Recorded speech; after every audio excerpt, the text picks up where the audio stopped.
Frederick Forsyth, the courageous journalist who risked it all to bring the truth about Biafra to the world, has passed away at the age of 86. His brave reporting during Nigeria's darkest hours not only gave voice to the Biafran struggle, but also changed how the world viewed their plight. Join us now as we pay tribute to Forsyth's unwavering dedication to justice and his lasting legacy, which continues to inspire generations. Through rare footage and heartfelt tributes, we celebrate a man who stood for truth when it mattered most. The news of Frederick Forsyth's passing on June 30th, 2025, came as a shock to many Biafrans who had just lost a brother.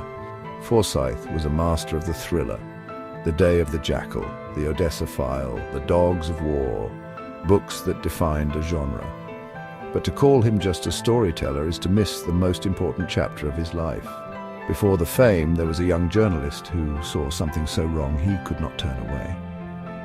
As a foreign correspondent, Forsyth witnessed the cynical machinations of power and the lies of governments.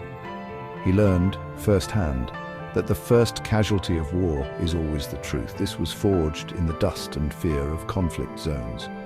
Forsyth's courage was the courage to stand alone, to speak when others were silent. For the people of Biafra, Forsyth was more than a famous author. He was a witness, their voice when the world was deaf, their light in deliberate darkness. His passing is not just the loss of a literary giant, but the silencing of a friend. He was a hero who fought not with guns, but with a typewriter and the unassailable truth. Forsyth's legacy is not just in thrilling plots, but in risking everything for a people with no voice. He became a household name for his fiction, but his greatest story was lived, not written. He stood for those erased by history, and in doing so became part of theirs.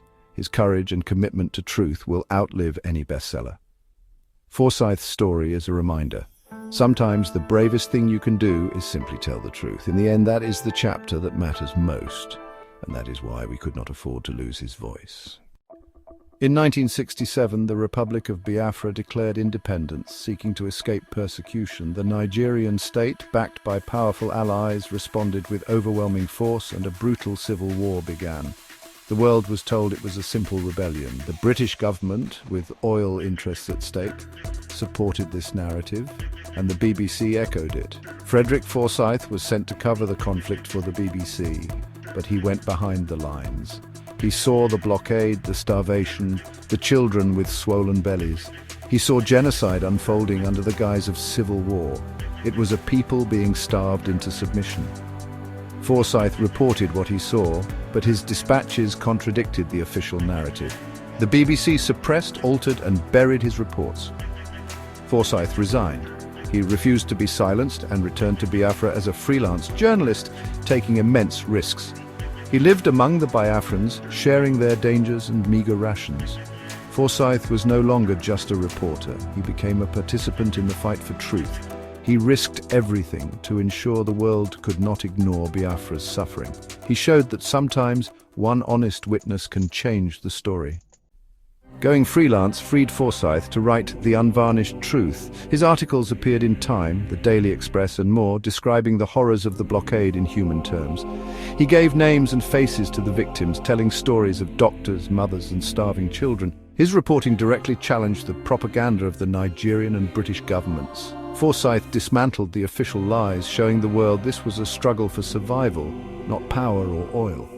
He explained the history, the pogroms, the context deliberately obscured. Forsyth became an advocate, lobbying for humanitarian aid, speaking at public meetings, giving interviews. He fought to break the blockade of food, medicine, and information. He knew the Nigerian strategy depended on the world not seeing. Forsyth made it his mission to force the world to open its eyes. His typewriter was his weapon. The cost was high. He was labeled a mercenary, shunned, blacklisted, broke. But he never wavered. He compiled his experiences into the Biafra story, a raw, impassioned, meticulously documented account. It was not a thriller, but a testament to the suffering he witnessed. The book became a crucial historical record, a counter-narrative that could not be erased. Forsyth's reporting was a direct assault on official indifference. He proved that journalism at its best is a fight for truth. His words became a lifeline for Biafra, and his book remains a monument to that fight. Forsyth's pen was mightier than any weapon. Forsyth's reporting was a stone thrown into a dark pond. The ripples spread. His eyewitness accounts cut through public indifference, humanizing the Biafran War. People in Europe and America began to see it as a human catastrophe, not a distant political issue. The images of starving children, brought to life by his words, were impossible to ignore. Public opinion shifted, pressure mounted. Church groups, students and charities mobilized. The Salve Biafra campaign gained momentum. The official narrative began to crumble. Forsyth's journalism fueled this movement, connecting the dying in Biafra to the conscience of the world. He inspired other journalists to take risks, creating a chorus of voices. The evidence of genocide became overwhelming. International attention didn't stop the war, but it saved lives. Humanitarian airlifts brought food and medicine, keeping hope alive. Forsyth changed how the world saw Biafra, from rebels to a people fighting for survival. He gave them a place on the world stage. He ensured their struggle was not forgotten. Forsyth lost his job, but gained the trust of a nation. He proved journalism's purpose, to speak truth to power. For Biafrans, Frederick Forsyth is not a foreign name. It's spoken with gratitude and affection. He is an honorary Biafran. Elders recall huddling around radios, hearing that a white journalist was telling their story. It meant they were not alone, their suffering not invisible. Personal stories abound. A grandfather in Boston remembers Forsyth's articles being read aloud in a hungry village. A doctor in London survived because of the aid his reporting helped generate. His words became part of their survival story.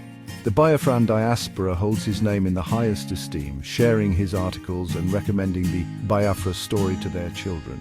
They want the next generation to know who stood with them. This gratitude is enduring, passed down through families. Forsyth's fiction, like the Dogs of War, was seen as validation. He understood Africa's exploitation. His novels were read through the lens of Biafran reality. He was the writer who knew, who had been there, who never stopped telling the truth. This deep connection is rare between a people and a foreign writer. It was forged in war and sealed with the ink of truth. Forsyth's legacy lives on in the hearts of Biafrans everywhere. His courage became part of their collective memory. Frederick Forsyth's legacy is twofold: the master thriller writer and the truth teller. The second legacy is deeper, found not on bestseller lists but in the hearts of a people. His work on Biafra is a timeless lesson for journalists. The job is to find the truth, especially when it's hidden. Forsyth showed that true journalistic integrity requires moral courage and a willingness to defy authority. The Biafra story remains a vital historical document, a counterweight to official histories. For students and researchers, it's essential reading, providing the human context so often missing. Forsyth made no pretense of neutrality in the face of genocide.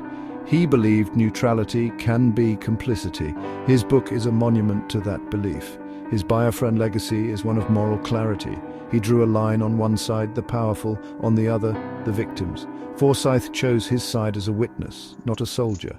He fought with words, affirming that a single, honest voice can be more powerful than an army. Truth, once spoken, can never be entirely silenced. That is the legacy Forsyth leaves behind. Why will Biafra never forget Frederick Forsyth? Because he remembered them when the world chose to forget. He restored their dignity, telling the world they were not just rebels, but a people with a right to life. His reporting made their struggle a human story, impossible to ignore. His name will be taught to Biafran children alongside their own leaders. While soldiers fought on the battlefield, Forsyth fought on the front page, against indifference and the blockade of information. His legacy is more important than ever in an age of disinformation. The battle for truth he fought in the 1960s is still being fought today. His life is a reminder: truth matters, and it requires courage and sacrifice. For Biafra, Forsyth's story is enduring inspiration. He showed their cause is just, and truth is a powerful ally. Forsyth has passed on, but his work is immortal. His courage is a beacon. For the world, he was the master of the thriller. For Biafra, the master of the truth. He was their witness, their advocate, their friend. In the land of the rising sun, the name Frederick Forsyth will never be forgotten. Frederick, Biafrans will always remember you. We will never forget. Thank you for all you did, risking your safety to stay on the side of the truth in our times of suffering. May your soul rest in peace.